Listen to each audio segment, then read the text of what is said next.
ہم پر ایک ذمہ داری ہے. میں اور آپ مسلمان ہیں، چاہے یہاں رہیں، چاہے کراچی رہیں، چاہے لاہور رہیں، چاہے دہلی رہیں، چاہے کہیں بھی رہیں، کامیابی چاہیے تو دین پر چلنا پڑے گا. ہاں، دین سیکھنا پڑے گا.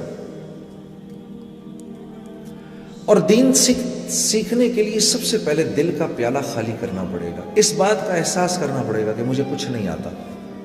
سب سے پہلے اس بات کا احساس کرنا پڑے گا کہ مجھے کچھ نہیں آتا.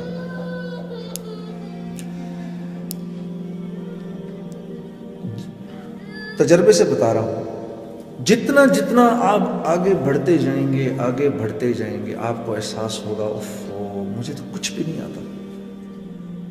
میں گانے کی لائن کی بات بتاتا ہوں. ایک دفعہ مجھے یاد ہے، مجھے گانے کی فیلڈ میں 10-11 سال ہو گئے، 12 سال ہو گئے.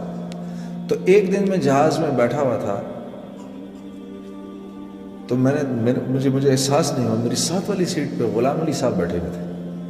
بہت بڑے گائک ہیں، بہت بڑے گائک ہیں. تو بڑی خوشی ان سے مل کے. میں نے کہا خان صاحب کوئی مشورہ تو دیجیے گانے کی لائن سے. کہنے لگے میرے بھائی گا نا،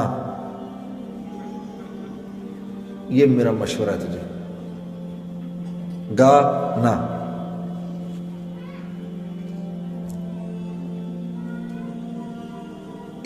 ان کی اسی سوچ نے تو ان کو اتنا بڑا بنا دیا.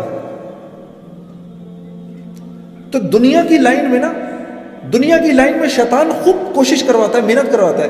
محنت کون کرتا ہے؟ جس کو اس بات کا احساس ہو کہ مجھے ابھی آتا کچھ نہیں. اور جو اطمینان سے بیٹھ جاتا ہے وہ بیٹھ جاتا ہے. مجھے تو میں نماز پڑھتا ہوں جی، اور آپ کیا چاہتے ہیں مجھ سے؟ نہیں، اگر تم قرآن پڑھے ہوئے ہوتے، قرآن سمجھے ہوئے ہوتے، تو تمہیں اس بات کا احساس ہوتا کہ اللہ یہ نہیں چاہتا کہ آپ صرف 5 وقت کی نماز پڑھیں. اللہ چاہتا ہے آپ محنت کر کے انعام یافتہ لوگوں میں شامل ہوں.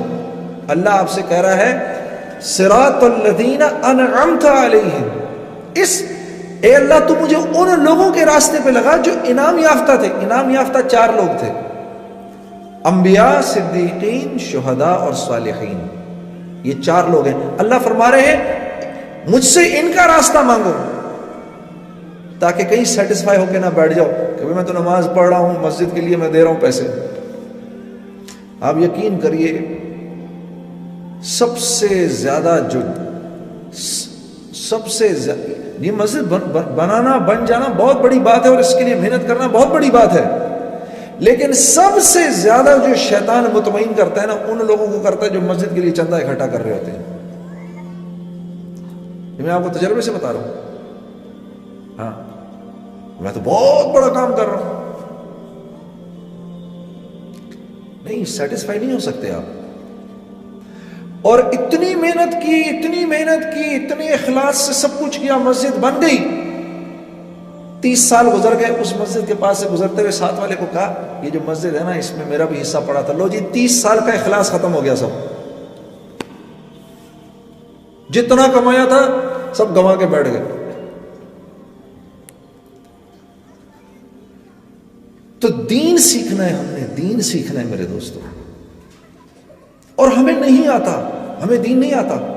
ورنہ اگر ہمیں دین واقعی آتا ہوتا تو آپ یقین کرو، خدا کی قسم 2 رکعت نماز کافی تھی ہمارے تمام مسائل کے حل کے لیے. ہمارے پیج ایمان و یقین کو لائک کریں اور ویڈیو کو زیادہ سے زیادہ شیئر کریں. جزاک اللہ.